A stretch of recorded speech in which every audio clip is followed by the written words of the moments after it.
It's very pertinent and very timely that the ministry would seek to allow for such an initiative. As a church, we are constantly seeking to have this feat being overcome of persons being abused and I would want to say violated in a manner that nobody approves of. Oftentimes we have seen a person bruised and battered. Many women are masking, with a smile their abuse. But I must say it's very pertinent, very timely. And as a church, we are constantly engaged in seeking to overcome what I would want to deem a plague, within our society. We have the End It Now initiative that's ongoing. It's an annual program, and we endeavor to help women to understand that they do not have to live with abuse. They do not have to be subject to violence, and it goes the same way for men.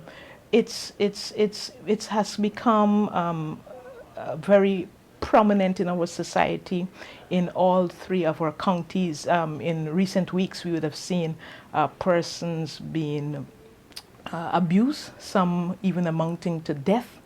And as a church, we are constantly involved in having programs geared to seek to bring this to an end. We deem it End It Now. However, in most recent times, we had our church, the Olivet Seventh-day Adventist Church, doing a program seeking to initiate the hope that you have even when you speak out, when you verbalize your pain and help others to know what you're going through.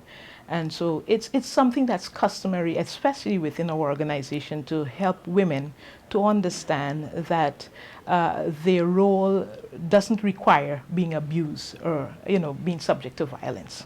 The church is multifaceted, and as the Women's Ministries Director, my role is to help women to develop their morale, to inculcate values, and become more independent.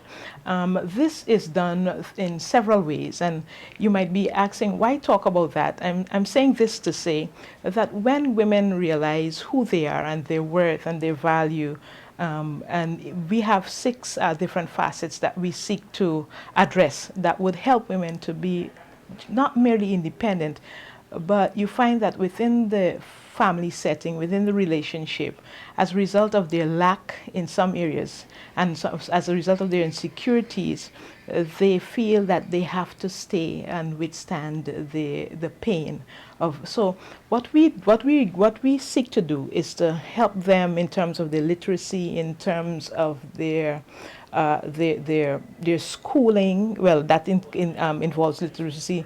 We also help them in terms of their coping.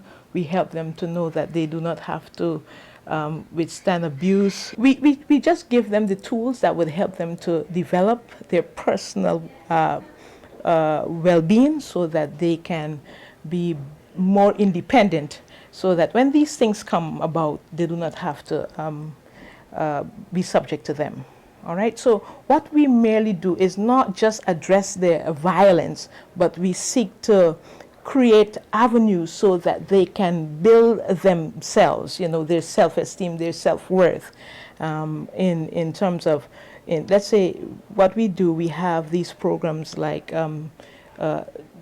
cooking. We teach them how to cook, do catering. We help them in terms of, we have seminars consistently. In recent times, we had one about 2 Sundays ago that dealt with our approach to domestic violence, detecting domestic violence, not only in the world, but even within the church setting and the families of the church. All right, so we have constant seminars because it's big on our agenda as a church. It's high on our agenda as a church. Yeah, I would want to let her know this afternoon that her life is worth living. I would want to let her know that she does not have to withstand all the pain. Help is available. I know that sometimes it's difficult to let person know because there are certain taboos, attached to being in a relationship of that nature. But you can gain strength, you can stand firm, and we're here to help, even as a church.